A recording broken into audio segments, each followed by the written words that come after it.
पूरा रहता है। बिना दक्षिणा के ज्ञान कभी पूर्ण नहीं हो पाता। बिना दक्षिणा के सारे कार्य अधूरे माने जाते हैं। दक्षिणा तो आपको लेनी ही पड़ेगी।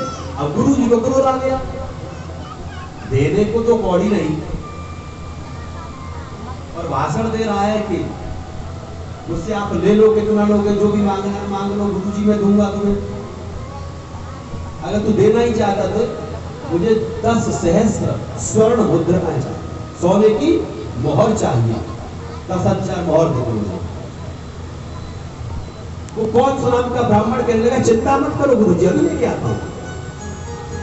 तो मुझे पता था कि राजा रघु के राज्य में कोई भी निराश नहीं लौटता है।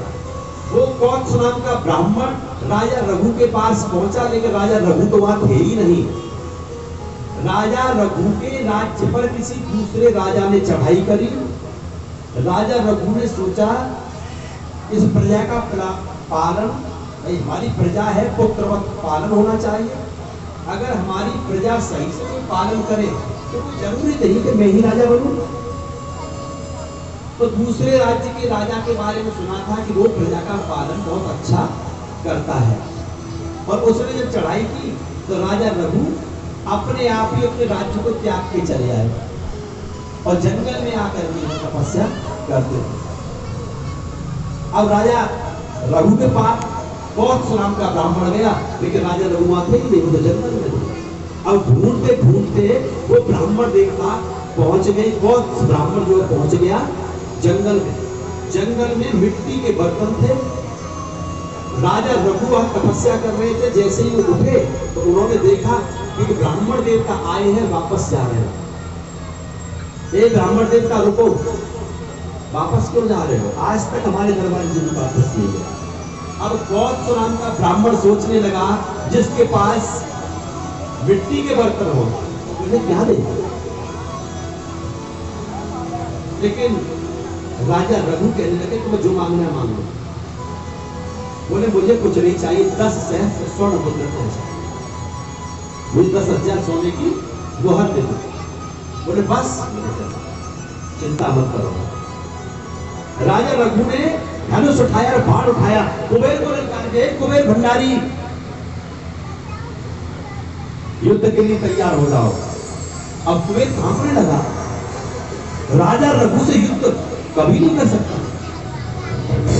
कुबेर कहने लगा महाराज तुम तो मत होइए, आज्ञा करिए। बोले सोने की मोहर हमारे ब्राह्मण को चाहिए, या तो तुम सोने की वर्षा कर लो, नहीं तो युद्ध करो। कुबेर जी ने स्वर्ण मुद्रा का वहां पर बरसा दी और ब्राह्मण से कहा ले जाओ। ब्राह्मण कहने लगा मुझे आवश्यक नहीं का, मैं क्या करूंगा? राजा बोले मुझे क्या करना है, मेरे लिए किसी काम की नहीं है। ऐसे थे राजा रघु, अपने पास नहीं था, लेकिन दरवाजे से ब्राह्मण को वापस नहीं जाने। इसलिए कहा है कि रघुकुल रीत सदा चली आई। ये रघुकुल की रीति है, चली आई है रघुकुल रीत सदा चली आई, प्राण जाए पर वचन न जाए। ऐसे रघुकुल में राजा दशरथ के यहाँ भगवान श्री राम का अवतार हुआ। भगवान देखिए श्रीमद् भागवत महापुराण में केवल 2 अध्याय की कथा है, मात्र 2 अध्याय। भगवान श्री राम का अवतार होता है, देवता प्रसन्न होते हैं,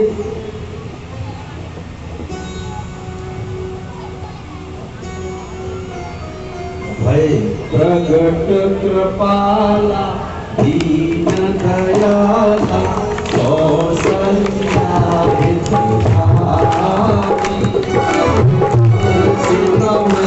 तारी बोले मनहारी अद्भुत रूप विचारी लोचन अभिराम तनु घन श्यामा निज आयुध भुज बनमाला नयन विशाला शोभा सिंधु कहीं कोई गर चोरी गोरी यही बिनती करहूँ माया गुण ज्ञान गीतय माना गीत पुराण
कारागार में ही करवा दिया।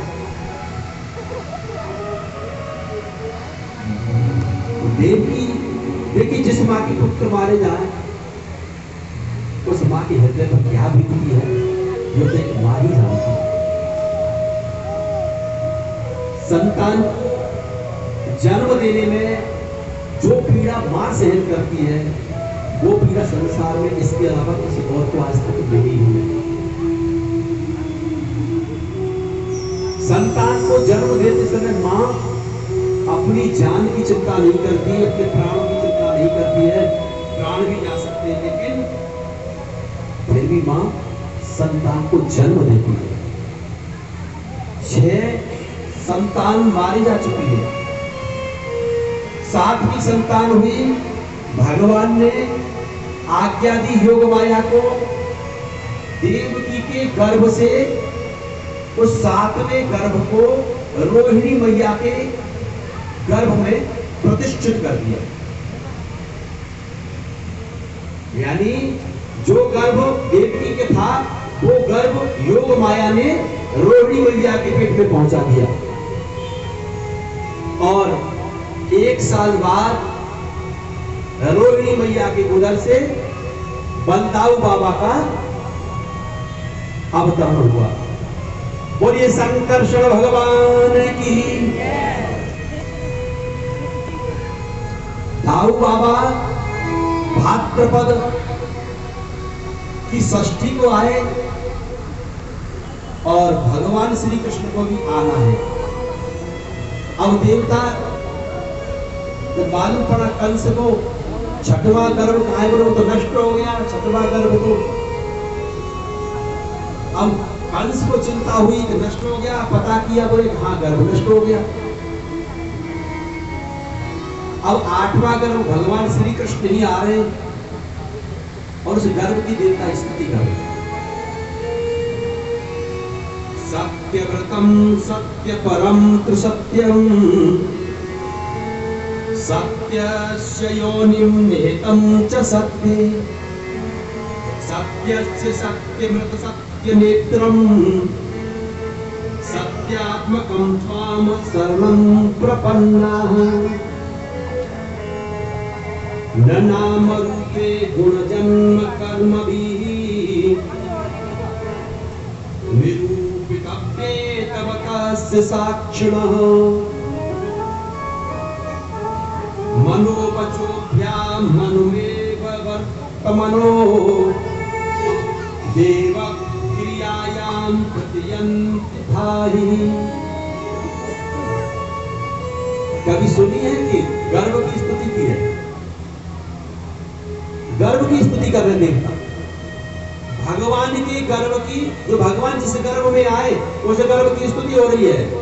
और भगवान बड़े प्रसन्न हो रहे हैं, भगवान बड़े प्रसन्न हो रहे हैं, क्योंकि भगवान को आना है। भगवान बालकृष्ण को आना है। इधर देव की वसुदेव ने भी जब भगवान ने अपना चतुर्भुज रूप दिखाया तो देवकी ने और वसुदेव ने भी स्तुति की है। देवकी तो डर रही थी, देवकी को डर लग रहा है, तो भगवान ने समझाया कि आप चिंता मत करो, आप पूर्व जन्म में पृथ्वी और सुतपा थे, दोनों के दोनों, और मैंने वरदान दिया था आपको, तुमने कठोर तप किया, इसके प्रभाव से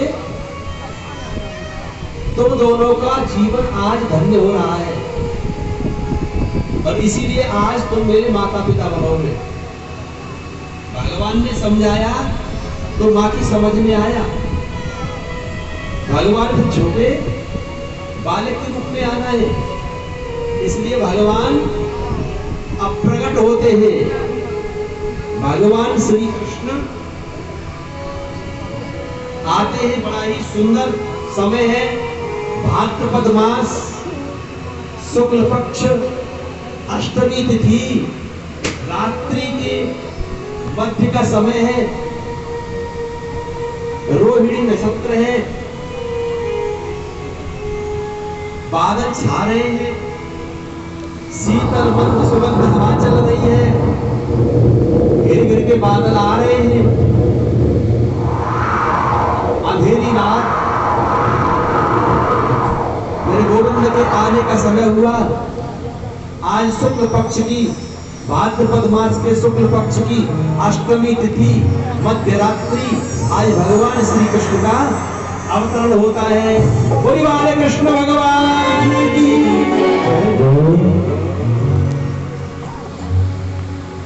सभी देवता पुष्प वृष्टि करने लगे, फूल बरसने लगे। आज भगवान श्री कृष्ण का अवतरण हुआ, अपने आप ही दरवाजे खुल गए, बेड़ी टूट गई, और वसुदेव जी भगवान श्री कृष्ण को एक सूप में रख करके चल दिए, चले जा रहे हैं। यमुना मैया को पार किया तो यमुना मैया को ऊपर आ रही है। भगवान कृष्ण समझ गए कि यमुना मैया मेरे चरणों को छूने के लिए आ रही है, और अगर मैंने अपने चरण नीचे नहीं किए तो मेरे बाबा इस पानी में जल में डूब जाएंगे।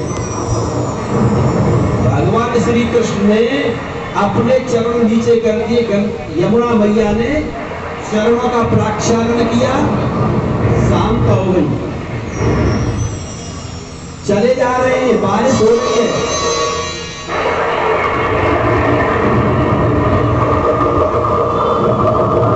कह रहे हैं कि आज तो गोविंद भीग जाएंगे, इसलिए शेषनाग ने ही छाते का रूप बना लिया है, भगवान को ढक लिया है। चले जा रहे हैं वसुदेव जी, यमुना पार पहुंच गए, गोकुल पहुंचे, और जैसे गोकुल में पहुंचते हैं तो वहां पर नंद बाबा के कोई संतान नहीं होती है, और अब की बार नंद बाबा की धर्मपत्नी यशोदा जी के उदर में संतान है। यशोदा मैया ने अपनी ननद को पहले बुला लिया है, संतान होने से पहले भाभी पहले अपनी ननद को बुला लेती है, बुला लिया। अब भाभी देखो, अगर तुम्हारे लाना भैरव तो मैं इनके तो धागे मणि को हार लूंगी, सोने को हार लूंगी। भैया बोली चिंता मत करो, उनके पहले संतान तो आ गए, बोले चिंता मत करो भाभी, तुम्हारे लाला ही हो गए। तो अब ये ननद होती है ना, वो इंतजार करती कि भाभी के लाना ही होगा तो अच्छी बात है, कुछ नहीं तो सोने की अंगूठी तो मिलेगी। और नंद रानी ने कहा अपनी ननद से, यशोदा मैया ने कहा अपनी ननद से कि देखो मेरे कोई संतान पैदा हो तो तुम लोग को जगाएंगी, मैं तो सो रही हूं। अब ननद कहने लगी कि अरे भाभी हम तो को कहां जगाएंगे, तू सबको जगा देगी।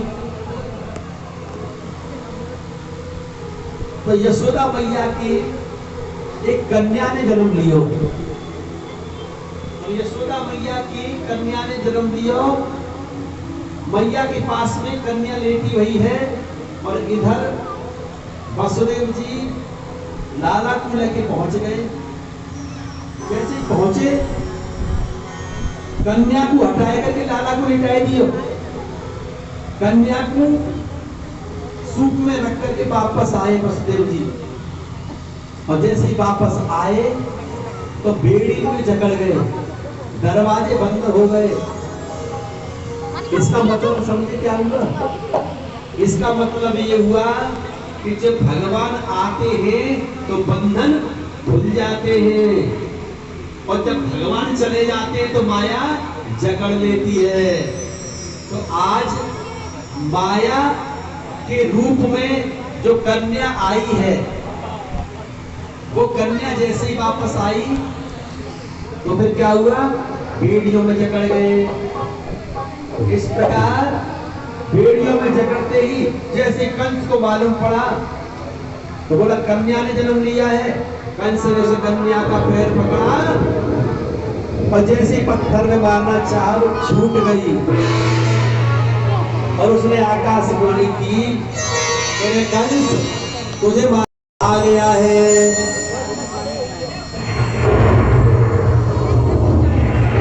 अब देखिए नंद बाबा के यहाँ पर बड़ा नंदोत्सव मनाया।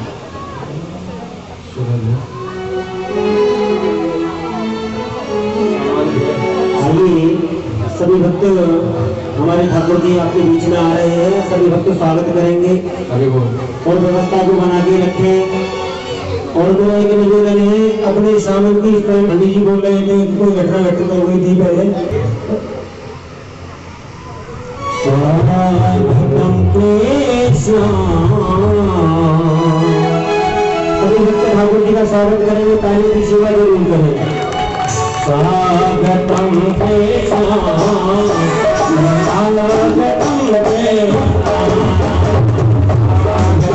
Krishna,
आपको खुशी नहीं है क्या ठाकुर जी की?